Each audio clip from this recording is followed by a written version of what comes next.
In Silver Sable and the Wild Pack, we find Silver Sable as she kicks this operative out of a building during a training exercise. As the operative falls into the water, Silver Sable leaps in after him and strangles him to finish him off once and for all. As Silver Sable emerges from the water, she's greeted by men with machine guns. But as she dodges the gunfire, the operative she just strangled emerges from the water, proving more resilient than she thought.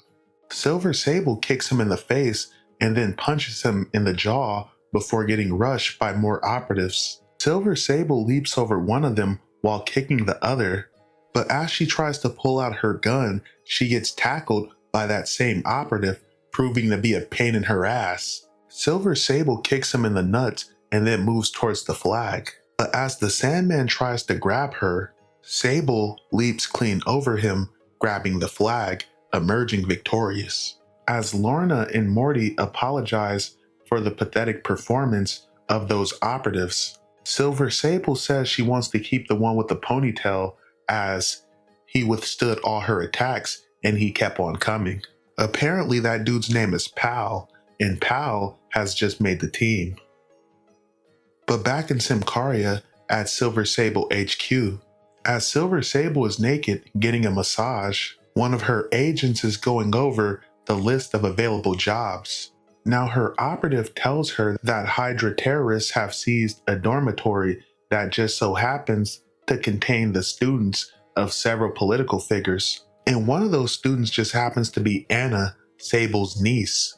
But Sable refuses as they're not running a charity and they're running a business, which doesn't come with personal concerns. But later, Sable would hop in a jet and mobilize as she thinks back to her father training her to become an operative. He taught her everything she knew, but one thing he taught her was never to let it get personal. But unfortunately, now it's personal. Hours later, Sable would show up at Cranewood School for Girls, but Sable's not the first to arrive as Peter Parker is already on the scene taking pictures. As Silver Sable leaps from her invisible jet, she shoots one guy while kicking him in the face, and then she grabs him and uses him as a human shield while shooting the other guy and neutralizing him. Spider-Man heads to the roof as he hears shots, but when he gets there, he finds Silver Sable already having taken both these guys out.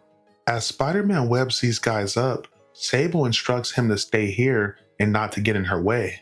Meanwhile, inside the building, as all the terrorists have all the girls captive, they tell the police that they'll kill one girl and throw her body out if there's any more delaying tactics.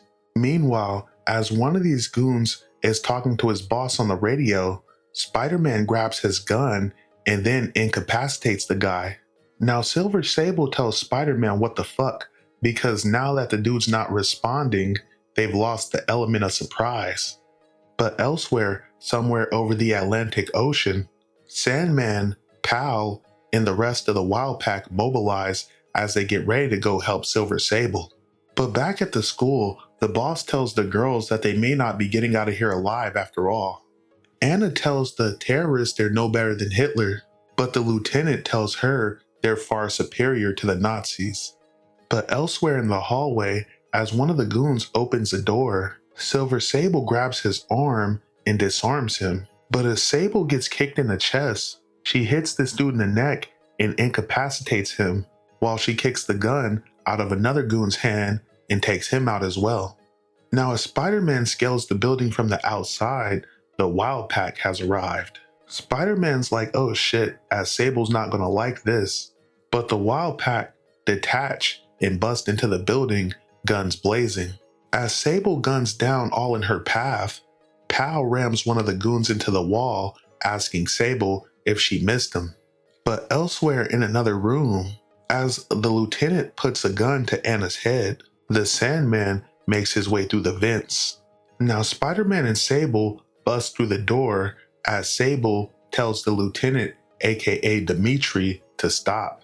Now while Spider-Man takes out the goons, Sable pulls her pistol on Dimitri, but Sandman busts out the vent and knocks the gun out of his hand. Anna bites Dimitri and escapes, But as Spider-Man closes in, Sable tells him Dimitri belongs to her. She kicks him in the Sandman before putting a pistol in his mouth and taking him into custody. Later, outside, as the Hydra terrorists have been apprehended, Anna hugs Sable and tells her she wants to go back to Symkaria. But Sable tells Anna she'll remain here as she's laying out thousands in education for her. She then tells Sandman his pay is docked for not following orders. She then walks off while ordering the group to come on as they have paying jobs waiting. The end.